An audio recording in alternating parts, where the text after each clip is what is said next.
Berdasarkan Global Nutrition Report atau GNR tahun 2018, Indonesia merupakan salah satu negara yang mengalami beban ganda gizi.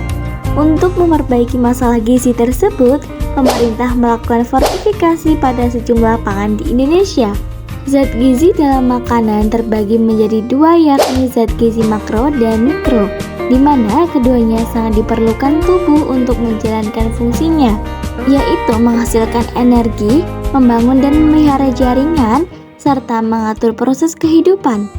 Makanan setelah dikonsumsi mengalami proses pencernaan.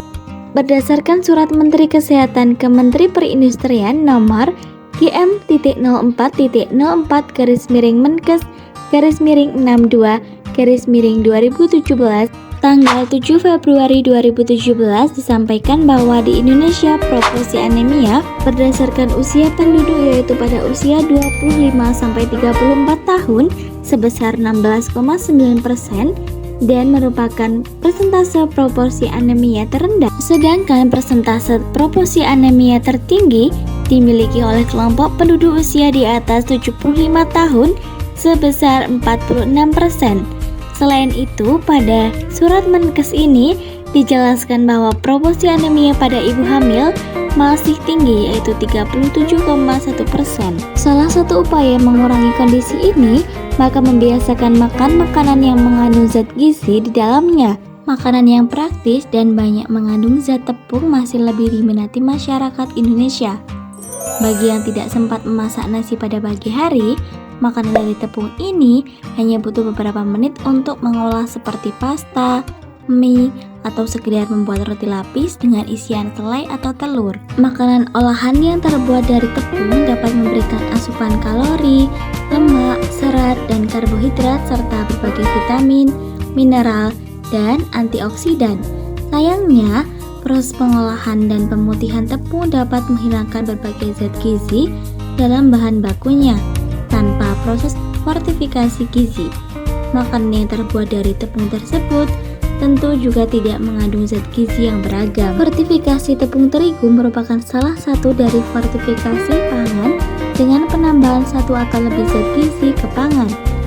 Fortifikasi juga digunakan untuk menghapus dan mengendalikan defisiensi zat gizi dan gangguan yang diakibatkannya. Pertumbuhan konsumsi tepung terigu di Indonesia terus meningkat.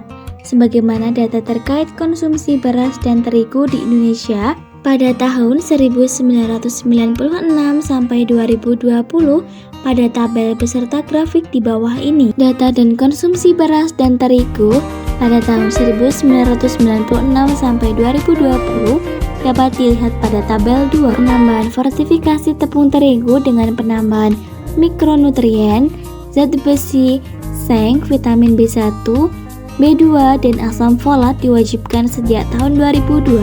Dengan dikeluarkannya keputusan Menteri Perindustrian dan Perdagangan Republik Indonesia dengan nomor yang tertera tentang penerapan secara wajib Standar Nasional Indonesia Tepung Terigu sebagai bahan makanan. Ketkritik 2015 menyatakan bahwa belum ada penelitian yang mengukur efektivitas fortifikasi tepung terigu terhadap penurunan masalah gizi anemia, sehingga sumber fortifikasi Fe pada tepung terigu diganti dengan elektrolit iron ke dalam bentuk Fe yang mudah terabsorpsi oleh tubuh.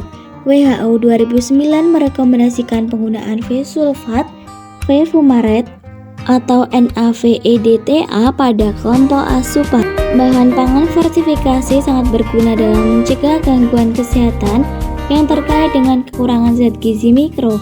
Makanan ini juga amat penting bagi kelompok rentan seperti anak-anak, ibu hamil, lansia, dan orang dengan pola makan khusus. Walau demikian, makanan yang difortifikasi juga memiliki kekurangan. Bahan pangan ini biasanya sudah melewati banyak pengolahan dan telah dikemas. Proses tersebut akan menambah kandungan lemak, natrium, serta gula di dalamnya.